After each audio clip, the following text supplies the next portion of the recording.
Difference, 50,000 വോട്ടിന്റെ difference, 50 വോട്ടിന്റെ difference എന്നൊക്കെ പറഞ്ഞുകൊണ്ട് ഇതൊന്നും നമുക്ക് അങ്ങനെ 100% വിശ്വസിക്കാൻ പറ്റില്ല. കാരണം ഫിനാലെ വീക്കിലെ വോട്ടിംഗ് എന്ന് പറയുന്നത് വളരെ കോൺഫിഡൻഷ്യൽ ആയിട്ടുള്ള ഒന്നാണ്. കറക്റ്റ് ആയിട്ടുള്ള ഒരു ഫിഗർ ഒന്നും അങ്ങനെ ആർക്കും കിട്ടാൻ ഒരു ചാൻസും ഇല്ല.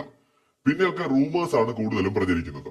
സോഷ്യൽ മീഡിയ ട്രെൻഡ്, കമ്മ്യൂണിറ്റി പോളുകളിൽ വരുന്ന വോട്ടുകൾ ഇതൊക്കെ അനുസരിച്ച് മാത്രമാണ് ഞാൻ പൊതുവെ അഭിപ്രായം പറയാറുള്ളത്. അതനുസരിച്ചാണെങ്കിൽ ബിഗ് ബോസ് മലയാളം സീസൺ 6ന്റെ ടൈറ്റിൽ വിന്നർ ആകാൻ പോകുന്നത് ജിൻഡോയായിരിക്കും. പിന്നെ വേറെന്തെങ്കിലും അത്ഭുതങ്ങൾ ഉണ്ടോ എന്ന് എനിക്കറിയില്ല. അൻസിബ പറഞ്ഞതുപോലെ വഞ്ചിയും ബോട്ടും ഒക്കെ വോട്ടായി മാറുകയാണെങ്കിൽ പിന്നെ നമുക്കൊന്നും പറയാനില്ല. കമ്മ്യൂണിറ്റി പോൾ അനുസരിച്ചാണെങ്കിൽ അല്ലെങ്കിൽ പ്രേക്ഷകരുടെ ജെന്യുവിൻ വോട്ടിംഗ് അനുസരിച്ചാണെങ്കിൽ എനിക്ക് തോന്നുന്നു ഈ സീസണിൽ ജിൻഡോ വിന്നർ ആവാനാണ് ചാൻസ് കൂടുതൽ. ജാസ്മിനും പോസിബിലിറ്റീസ് ഒക്കെ ഉണ്ട്, ബട്ട് അവിടെയും കുറച്ചും കൂടെ മുൻതൂക്കമുള്ളത് ജിൻഡോയ്ക്കാണെന്ന് എനിക്ക് തോന്നുന്നു. ബാക്കിയൊക്കെ ഇനി നമുക്ക് നാളെ അറിയാം. എന്തായാലും ഡിസർവിംഗ് ആയിട്ടുള്ള കൈകളിൽ തന്നെ സീസൺ 6ന്റെ കപ്പ് ലഭിക്കട്ടെ. കൂടുതൽ അപ്ഡേറ്റുകളുമായി വീണ്ടും കാണാം.